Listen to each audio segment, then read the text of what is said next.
Hello friends, तो चलिए आज हम पॉप फंक्शन की कोडिंग करेंगे यहाँ पर, राइट। तो मैं क्या करता हूँ, मैं यहाँ पर फंक्शन बनाने वाला हूँ, तो मैं लिखूँगा वायर्ड। मैं रिटर्न नहीं करूँगा कुछ भी फंक्शन से। हम लिंक लिस्ट नहीं पढ़ रहे हैं। एक बार हमारा स्टैक बन गया तो हमें स्टैक को चेंज करने की ज़रूरत नहीं है, इसलिए हम कभी भी रिटर्न नहीं कर रहे हैं। लेकिन हाँ, जब हम स्टैक को लिंक लिस्ट की सहायता से इम्प्लीमेंट करेंगे तो वहाँ पर हम देखेंगे क्या सिचुएशन है। तो मैं यहाँ पर बनाता हूँ फंक्शन पॉप, और इस फंक्शन में मुझे क्या पास करना पड़ेगा, स्टैक पास करना पड़ेगा। इसमें कुछ वैल्यू पास नहीं करना पड़ेगा क्योंकि हम पॉप कर रहे हैं।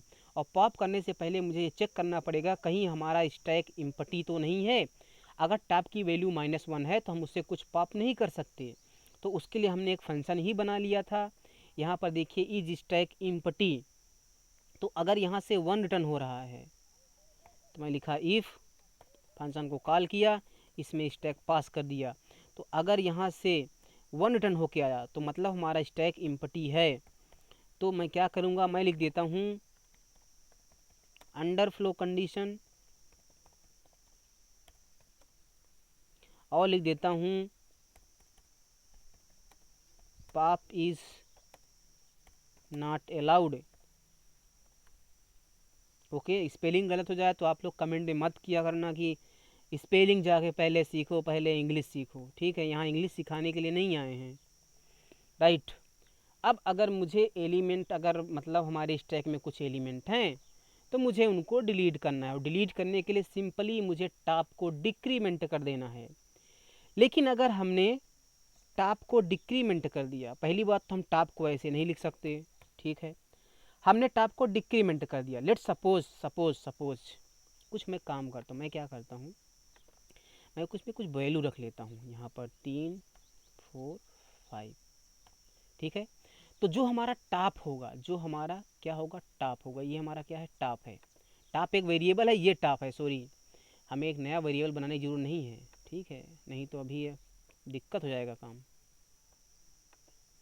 जो ये टॉप है ना, इस टॉप में -1 नहीं होगा। बताइए टॉप में क्या होगा, इस टॉप में इस टाइम पर होगा 2, है ना, क्योंकि यहाँ पर टॉप होगा, इसमें हमने वैल्यू रख लिया है। अब मान लीजिए मुझे 5 को क्या करना है, पॉप करना है, तो मुझे टॉप को डिक्रीमेंट करके सिंपली 1 कर देना है। टॉप को यहाँ पर जाना चाहिए। अच्छा, ये पॉइंटर नहीं है टॉप, इसलिए हम इसको पॉइंट ऐसे नहीं करा रहे हैं, ठीक है। टॉप एक वेरिएबल है, तो टॉप को मुझे सिंपली डिक्रीमेंट कर देना है। तो टॉप में अगर मुझे डिक्रीमेंट कर दिया तो टॉप में क्या चला जाएगा, 2 से डिक्रीमेंट होके 1 चला जाएगा। तो टॉप अभी इसको पॉइंट कर रहा है ना। टॉप यहाँ पर है तो ये 5 डिलीट हो गया। लेकिन मैं क्या चाहता हूँ ना कि इस 5 को मैं प्रिंट भी करना चाहता हूँ। तो पहले मुझे इस वैल्यू को एक्सट्रैक्ट करना पड़ेगा, उसके बाद मैं टॉप को डिक्रीमेंट करूँगा, क्योंकि इसे मुझे वैल्यू चाहिए। अगर हमने पहले डिक्रीमेंट कर दिया टॉप को तो मैं इस वैल्यू को कैसे पाऊँगा, है ना। तो मैं क्या करता हूँ, पहले मैं टॉप को डिक्रीमेंट नहीं करूँगा, पहले मैं उस वैल्यू को चाहिए। और अगर मुझे उस वैल्यू को एक्सट्रैक्ट करना है तो मुझे उस अरे को एक्सेस करना पड़ेगा, यानी कि मुझे इसको एक्सेस करना पड़ेगा। इसको एक्सेस कैसे करेंगे, ARR का यूज करके। तो मैं यहाँ पर लिखता हूँ स्टैक एरो ARR, उसके जो टॉप वैल्यू है वो मुझे चाहिए, जो टॉप वैल्यू मुझे चाहिए, और इसको मैं लिखूँगा स्टैक एरो टॉप। ये जो टॉप में वैल्यू है ना, ये वैल्यू मुझे दे दो, है ना। और एक वेरिएबल में बना लूँगा, तो वो वैल्यू जो टॉप पर करंट टाइम पर है वो वैल्यू यहाँ आ जाएगी। और उसके बाद मैं टॉप को डिक्रीमेंट कर दूंगा, और डिक्रीमेंट करने के बाद मैं यहाँ पर मैसेज दूंगा, क्या, popped value is %d comma value, है ना। तो इस तरह से हमारा क्या हो गया, ये पॉप भी हो गया। ओके, अब चलिए मैं प्रोग्राम को रन करता हूँ। कुछ एरर आएंगी तो हम उनको दूर करेंगे। सबसे पहले मैं रन कर देता हूँ। पुश, क्या एरर कह रहा है, too few arguments to function, बिल्कुल सही। मुझे वो वैल्यू भी तो पास करना है जिस वैल्यू को मैं इंसर्ट कर रहा हूँ।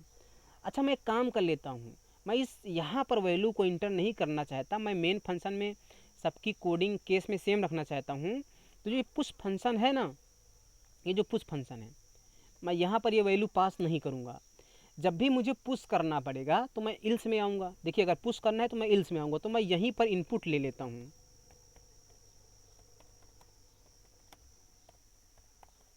इंटर द वैल्यू,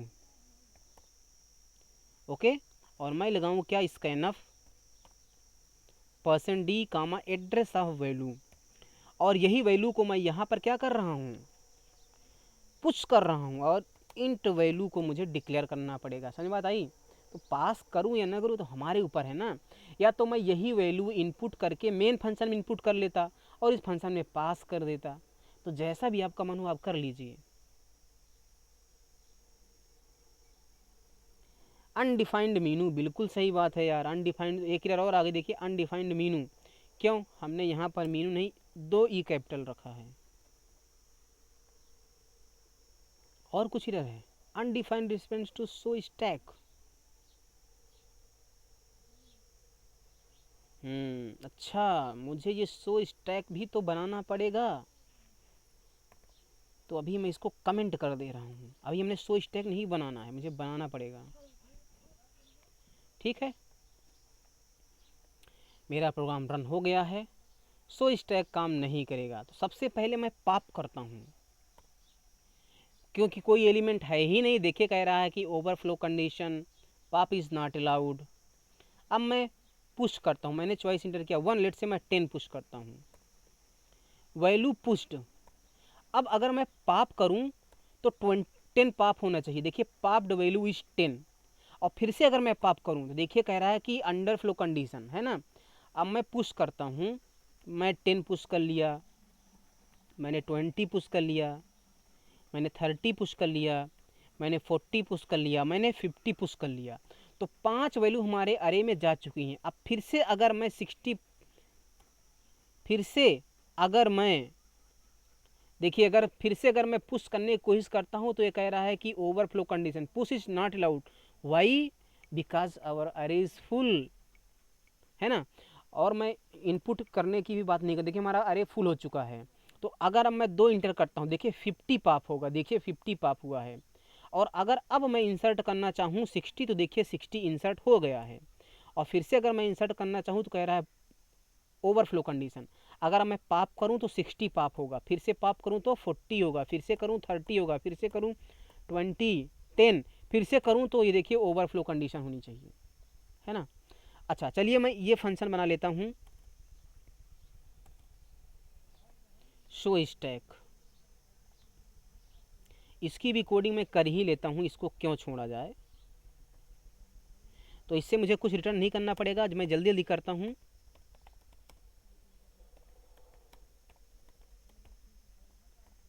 अच्छा, अगर मुझे शो स्टैक करना है, सबसे पहले मैं चेक कर लेता हूँ। अगर टॉप -1 हुआ तो हमारा इम्पटी होगा ना। तो मैं क्या करूँगा, इफ़, क्योंकि अगर टॉप की वैल्यू -1 है डियर, तो क्या होगा, इम्पटी होगा ना। तो प्रिंट करने कुछ बचा ही नहीं है उसके पास। तो मैं यहाँ पर लिख रहा हूँ ये,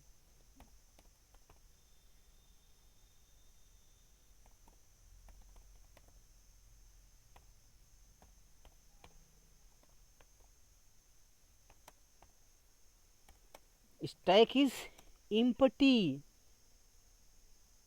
इम्पटी है स्टैक, इल्स में मैं आ जाऊँगा। ओके, हाँ ये आप बात बताइए।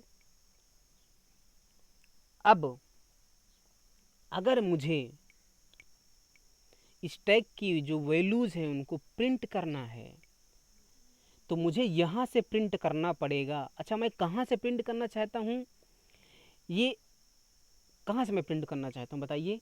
मैं चाहूँ तो 0 इंडेक्स से भी प्रिंट कर सकता हूँ, या चाहूँ तो मैं टॉप से भी प्रिंट कर सकता हूँ। मेरे कहने का मतलब है मैं बॉटम से टॉप प्रिंट करूँ या टॉप से बॉटम प्रिंट करूँ। अगर मैं टॉप से बॉटम प्रिंट कर रहा हूँ तो मेरे लिए आसान हो जाएगा, क्योंकि जो टॉप मोस्ट एलिमेंट होगा उसका इंडेक्स नंबर इस टॉप में होगा, है ना, इस टॉप में होगा। तो चलिए मैं टॉप से ही प्रिंट कर देता हूँ, नहीं तो मैं बॉटम से चलिए अच्छा प्रिंट करता हूँ, इसमें कोई दिक्कत नहीं है मुझे। तो उसके लिए मुझे क्या करना पड़ेगा देखिए। अच्छा एक बात बताइए, अगर मैं इल्स पे आ गया हूँ, इसका मतलब क्या हुआ कि हमारे स्टैक में एलिमेंट्स हैं, हमारा स्टैक एम्प्टी नहीं है। तो क्या मुझे इंडेक्स नंबर 0 से स्टार्ट करना पड़ेगा? बिल्कुल। कहाँ तक जाना पड़ेगा? जहाँ तक हमारा टॉप है ना। अगर इस टाइम की हम बात करें तो जो हमारा टॉप है उसमें क्या होगा? उसमें 2 होगा।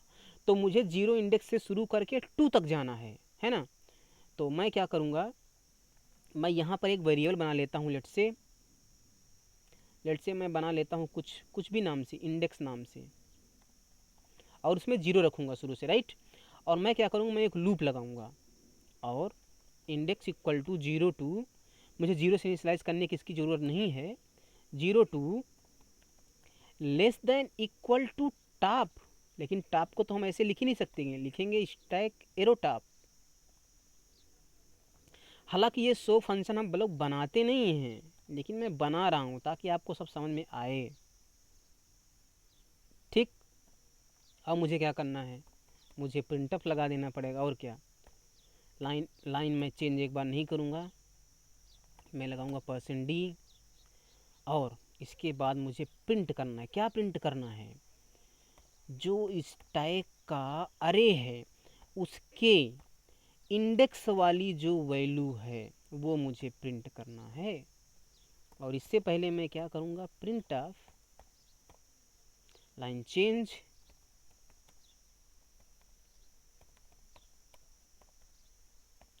Stack elements are. ठीक। हमने क्या, देखिए इंडेक्स, अरे के इंडेक्स वाली वैल्यू को मुझे दे दो, और ये इंडेक्स को मैं कब तक चलाऊंगा? स्टैक के टॉप तक चलाऊंगा, सीधी सी बात है। ठीक है, चलिए मैं एक बार और रन कर देता हूँ। अगर मैं चॉइस 3 इंटर करता हूँ, देखिए कह रहा है स्टैक इज एम्प्टी।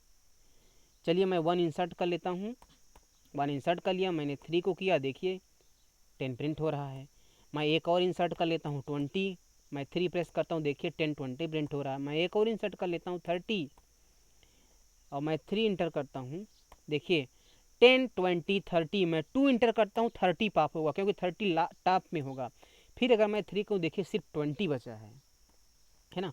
फिर से मैं 2 करूँ, पाप कर दूँ, फिर से 3 को देखिए 10 बचा है। फिर से मैं 2 करके पाप कर दूँ, फिर मैं 3 करूँ, देखिए स्टैक इज एम्प्टी। सारा काम हमारा हो रहा है। आई होप कि आपको अच्छा लग रहा होगा ये प्रोग्राम, और इसमें आप कई सारे और ऑपरेशन जो भी परफॉर्म करना चाहें यार तो कर लो। ठीक है, तो आई होप कि आपको ये भी समझ में आया होगा। और अगर आपको समझ में आया है, तो अगर आपको चीज़ें समझ में आ रही, देखिए मैं जो भी पढ़ाता लिखाता हूँ ना, तो वीडियो को लाइक वाइक कर दिया करिए। ठीक। और अगर कुछ डाउट हो तो आप कमेंट सेक्शन में अपना डाउट भी पूछ सकते हो, और मैं तो आपको रिप्लाई भी कर दूंगा अगर आप कुछ डाउट पूछोगे तो। ठीक है। और आप क्या करिए कि स्टैक पर जो बेस्ड प्रॉब्लम्स है ना, आप उन प्रॉब्लम्स को सॉल्व करिए। कहाँ से सॉल्व करेंगे? कई सारी ऐसी वेबसाइट्स हैं, आपको मिल जाएंगी, है ना, कि कहाँ से आपको सॉल्व करना है। सिर्फ सॉल्व ही करना है तो आपके पास हैकर रैंक है, हैकर अर्थ है, गिग्स फॉर गिग्स है, कई सारी वेबसाइट है जहाँ पर आप स्टैक के क्वेश्चन करिए, देखिए कि क्या आप स्टैक के क्वेश्चन कर पा रहे हैं कि नहीं कर पा रहे हैं। और देखिए दोस्तों, मैं किसी की वेबसाइट के क्वेश्चन को सॉल्व करके मैं अपने चैनल पर अपलोड नहीं कर सकता। अगर ऐसा मैं करूँगा तो कॉपीराइट भी आ सकता है और मेरे खिलाफ एक्शन भी लिया जा सकता है। तो मैं अपलोड नहीं करने वाला हूँ। इन फ्यूचर मैं सोचूंगा अगर मुझे अपलोड करना हुआ इस तरह कुछ क्वेश्चन तो मैं दूसरा चैनल बना लूँगा और वहाँ पर अपलोड कर दूँगा। तो आई होप कि आपको ये सारे प्रोग्राम समझ में आए होंगे। तो फिलहाल हम लोगों ने सिंगली, डबली और स्टैक पढ़ लिया है। हम स्टैक का इम्प्लीमेंटेशन डायनेमिक अरे और लिंक लिस्ट से भी सीखेंगे, जो हमारे अपकमिंग वीडियोज़ में होगा। आई होप कि आपको ये सारा कुछ समझ में आया। Thank you so much, bye bye.